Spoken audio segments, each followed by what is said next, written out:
When everything fell apart, that's when God rebuilt me. Before you rise today, take a deep breath. I want to speak to the one who feels like everything has crumbled, like the life you built brick by brick somehow collapsed overnight. Maybe you're holding the pieces, asking, God, what happened? Why me? I know what it feels like when the walls fall, when the job you worked so hard for ends suddenly, when the relationship you prayed for walks away, when the dream you nurtured starts to fade. You stand in the ruins of what used to be your plan, and all you can see is loss. But I want to tell you something that will shift the way you see this moment. Sometimes God allows everything to fall apart, not to destroy you, but to rebuild you on a foundation that cannot be shaken.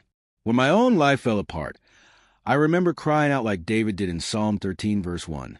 How long, O Lord, will you forget me forever?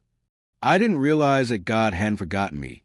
He was preparing me, because sometimes before God can build you up, He has to strip away what was never meant to last.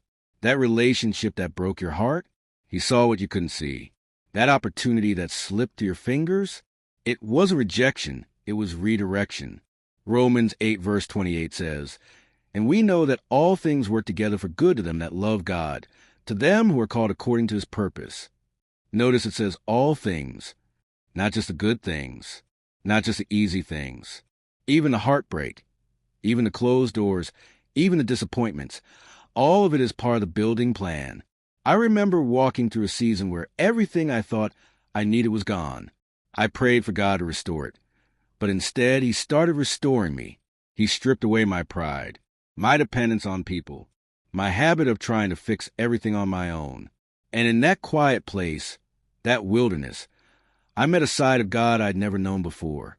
He became my provider when the paycheck stopped coming. He became my comfort when the people left. He became my strength when I felt too broken to move. And I realized I hadn't lost everything. I had lost what was fragile so I could gain what was eternal. If you're in that place right now, where life feels like dust, remember this. God builds His greatest works out of ruins. Isaiah 61 verse 3 says He gives beauty for ashes, the oil of joy for mourning, and a garment of praise for the spirit of heaviness. Ashes are what's left after something burns. That means something had to end before beauty could begin. Don't rush your rebuilding season. Don't curse the process that's meant to heal you. You are not being buried. You are being planted.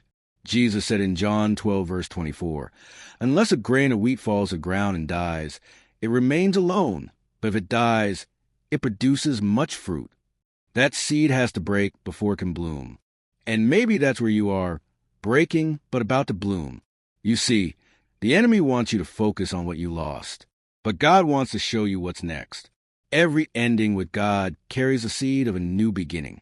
What you call failure, He calls foundation. What you see as ruins, He sees as raw material. Psalm 147 verse 3 says, He heals the brokenhearted and binds up their wounds. That means your pain isn't wasted. It's being transformed.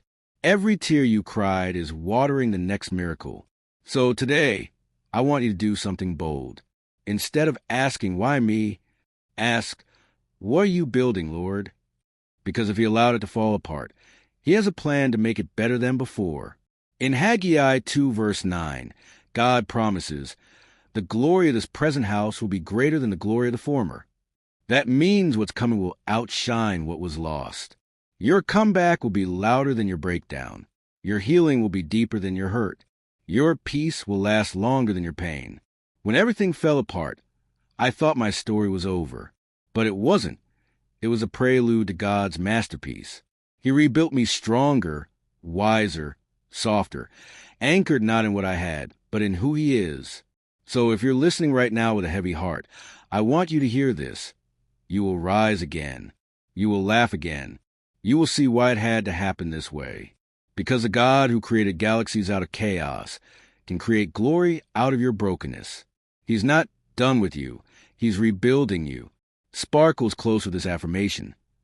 Lord, I may not understand this season, but I trust You're using it. Even when I can't see it, You're rebuilding me, piece by piece, into something stronger, wiser, and beautiful in Your timing.